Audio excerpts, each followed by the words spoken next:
So some of you may be aware I've already covered Cuba numerous times before in the past. Some responses to other folk as well, of course, more recently relative to that of the protest that you're seeing going on, which is the protest against socialism. Of course, the socialists will try to deny that. I didn't go into too much detail on the economic arguments. I thought I would actually cover this since it was requested. Then, of course, I'm more than happy to cover a little bit more detail for why they would face these problems. It isn't as simple as just saying, well, here's a United States embargo and that's it. So when you go back to the whole thing on the three phases that Christian Yemyets points out, and he mentions how these socialist regimes, whether it's the Soviet Union or it was China or North Korea or whatever it may be, Cuba was very unique, as I stated. It's because the three phases, you have the honeymoon phase, which was the Soviet Union in the 1930s. Second phase, which is to do with the excuses. So the excuses and the whataboutery. So excuses is basically blaming the United States embargo. The whataboutery is basically, oh, what about this and what about that? So they try to divert attention away from the socialism, away from the country itself, and say, oh, but what about the United States healthcare, or what about their healthcare, what about this and what about that? And then eventually, after all the excuses have burned out, they then enter the third phase, which is they fall silent, and then of course they start rejecting that it was ever socialism. Now this is the very reason why Cuba is unique. Cuba has been stuck between phase 2 and phase 3. If you even stretch all the way back to 1960, you'll see the strong propaganda from Cuba, and they used the United States mainstream media even to back up their propagandist nonsense. And that's why they've gotten away with it for so long. They've been spreading lies, and of course the Western people who listen and bow to the mainstream media in Britain and the United States, they all buy into this socialist nonsense. Oh, it's healthcare is absolutely wonderful. You'll probably remember a documentary, Michael Moore, I'm pretty sure his name is, who covered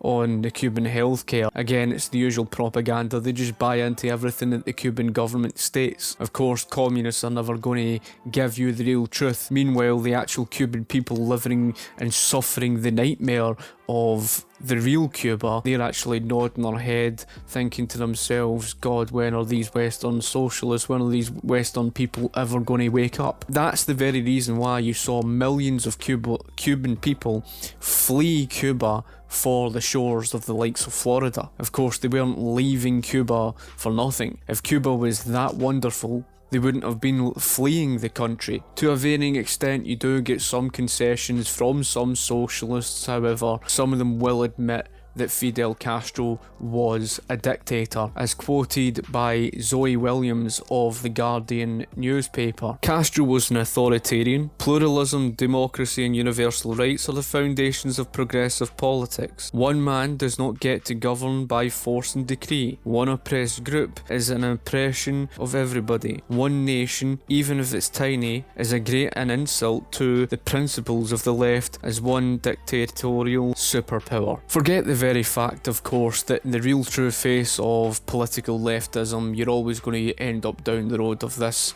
authoritarianism. It's something that socialism cannot avoid, and that's the true face of it. But that is a concession there from Zoe Williams, sympathiser of the political left, of progressive politics, as I call it, regressive. But even she is conceding to the fact that he was a dictator. Now, Fidel Castro was someone who was killing thousands of innocent people. He was murdering countless numbers of people, even those American business people, because in the 1960s, you've got to understand, it was a period where it would face a large number of tourists going in, and of course American business people, and it just so happened to be that those American business people were being brutally tortured, killed, etc. And of course the American government would eventually step in and set down the sanctions. They would like to have you believe that since 1960, of course, when the US government imposed the economic sanctions on Cuba, that this is primarily the reason for why it could never work. So despite the fact the United States would impose the economic sanctions on Cuba in 1960, don't get me wrong, the economic sanctions are a problem in of itself. You can check out a video that I've done explaining why I'm in favour of free trade against protectionist tariffs, etc., why it's beneficial for the United States domestic consumer and it's beneficial for the Cuban people, and it's not really going to do anything to overthrow some sort of dictatorship, and I think it's proven that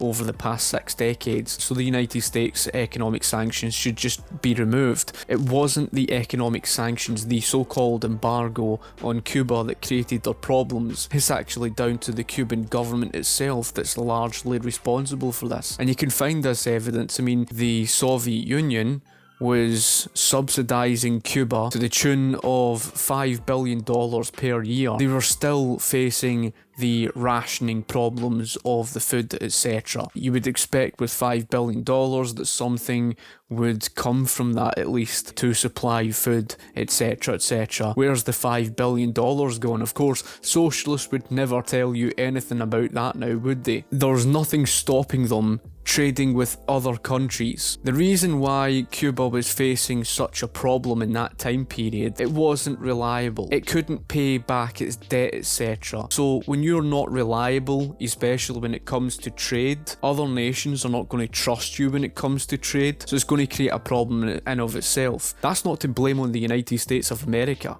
That's not to blame on a United States embargo. That's to blame on the Cuban government itself. If you have good trade relations with other nations, you wouldn't be faced with this very problem. That's down to the responsibility of the Cuban government, not the responsibility of the American government. And of course, Cuba would have the opportunity, if they so wished, to strike trade relations with many other nations. So that is down to their own responsibility, nothing to do with the United States of America. There is this quote I would like to actually point out, however, relative to the US economic sanctions, as it goes on to state, US sanctions on Cuba have generally allowed exemptions for humanitarian aid and basic products. The Trade Sanction Reform and Export Enhancement Act of 2000 permitted the sale of certain foods and medicine, albeit to a limited extent. Even with sanctions in place, Cubans have found ways to bring goods to the market, but the Cuban state has remained an obstacle. This was most clear during Cuba's special period, when the country could no longer rely on Soviet Union aid to prop it up. The country began to open up its markets to a limited degree by trading with other countries and making lukewarm attempts towards privatization. However, the government still stood in the way from allowing Cuba to have a functioning market, which Alvarez also points out. Granted, some Cubans have been unable to consume a wide variety of food products because of the high prices under the rationing system, but there have been periods in which the abundance of several products have demonstrated the feasibility of returning to a stable and ample food supply. Examples include the proliferation of Fruta Cuba, a chain of government stores which was devoted exclusively to selling fruits and vegetables in the mid-1960s, free farmers markets in the 1980s, the free agricultural markets after 1994, and the food outlets. These testify to the ability of Cuban farmers to produce abundant food supplies despite US economic sanctions that could do away with the food rationing system. What is also important to note of what Cuba would also face in more recent history, in 2008 they would face the hurricanes that would create shortage problems as well. Of course, they would follow with that of government price controls. Now, anybody that understands basic economics comprehends that when you set down price ceilings on basic goods, you're basically going to create a shortage problem. Price ceilings is when you artificially take the price and you drive it down artificially to then set a maximum so that the price does not go above the maximum. In other words, what they're doing is they're forcing companies to sell goods at a maximum below the market value. So their market value is obviously at a determined value. Companies need to make profits. If you're going to set down price ceilings, you're going to force them to a loss. When you artificially drive the price down, consumer demand is going to drive up. Now, of course, if you're already facing a shortage problem enough as it is, after all, that's what a higher price the market signifies. When government reacts with that price ceiling and it artificially drives the price down, it's going to drive up consumer demand further, and therefore the further demand exceeds that of the supply. It's going to create a price shortage problem. As if they weren't already facing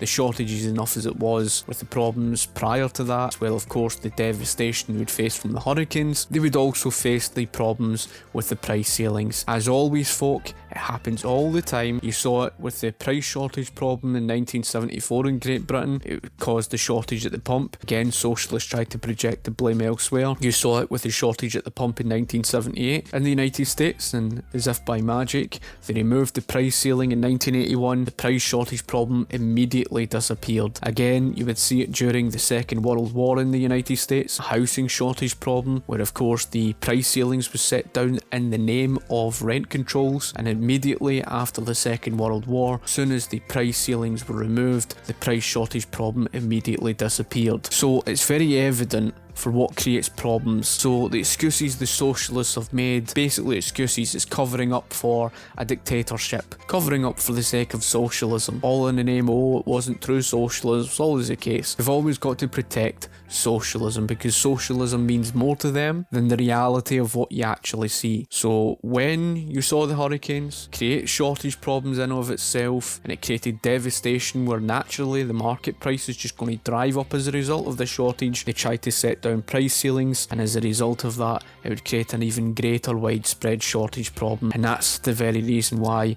you would see Cuba go down this road of shortage of basic goods. Of course the Cuban people have been up in arms about it. The Cuban people are getting sick and tired of the socialism. This is something that's not going to sit down too well with the socialists. This is the reason why I said, folk, that Cuba is going from this phase 2 where it's all these excuses, but the excuses are starting to run out. The whataboutery is starting to run out. They're starting to enter this phase of phase 3 where it's going to fall silent, and you're already hearing that silence from a number of them to a certain extent, and that's when they start to come out with the nonsense about, oh, it wasn't true socialism. Always the case with these people. They've done it so many times over in the past. They're cultists. You would then see them setting down further price ceilings, as quoted as follows: but Cuba's price controls forays did not end there. According to Agencia EFE, Cuba enacted price controls in May 2016 with the aim of increasing the stockpile and sale of highly demanded agricultural products. Food staples such as plantains, beans and mangoes were covered under these price ceilings. Basic economics demonstrates the price controls cause shortages. When a price ceiling below the market rate is imposed, artificial demand ensues. In turn, suppliers who look at the government-imposed price act accordingly by not supplying as many goods to the market, which often causes shortages. They try to artificially raise prices and lower prices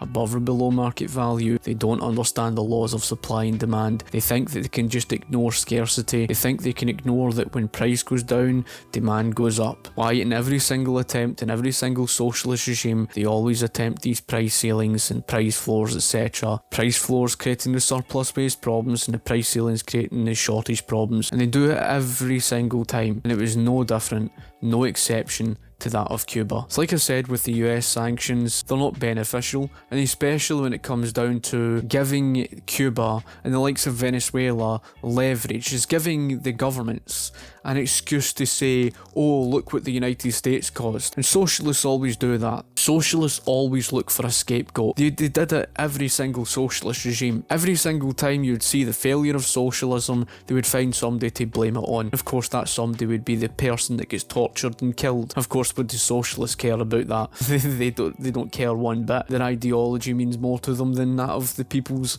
lives at risk. These Western socialists, you're never going to get through to them. They're a waste of time. There's nothing stopping Cuba trading with other countries around them. It's their own responsibility and the government's own responsibility for its trade relations with other nations. It's very sad, of course. These socialists will stare straight past everything they see in front of them, including all those Cuban and Venezuelan people, etc., starving and rummaging through bins on the streets in desperation for food. They suffer the consequences of living in real oppression. They're being exploited to the extreme, yet socialists would love to have you believe that, of course, capitalism is so exploitative. They just want to make baseless claims to try and protect their precious socialism, because to them, what do the Cuban people matter? They view people in Cuba as traitors because Well, they oppose socialism. That's essentially it. The people who actually live the real experience of socialism, of course. You've got to laugh at socialists. They really are pig ignorant. So anyway, folk, if you've got anything you would like to add in yourself, comment in the comment section below and I'll be sure to get back to you. Of course, thank you for watching. Be sure to like the video and share the video, and of course, I shall talk to you later. Cheers.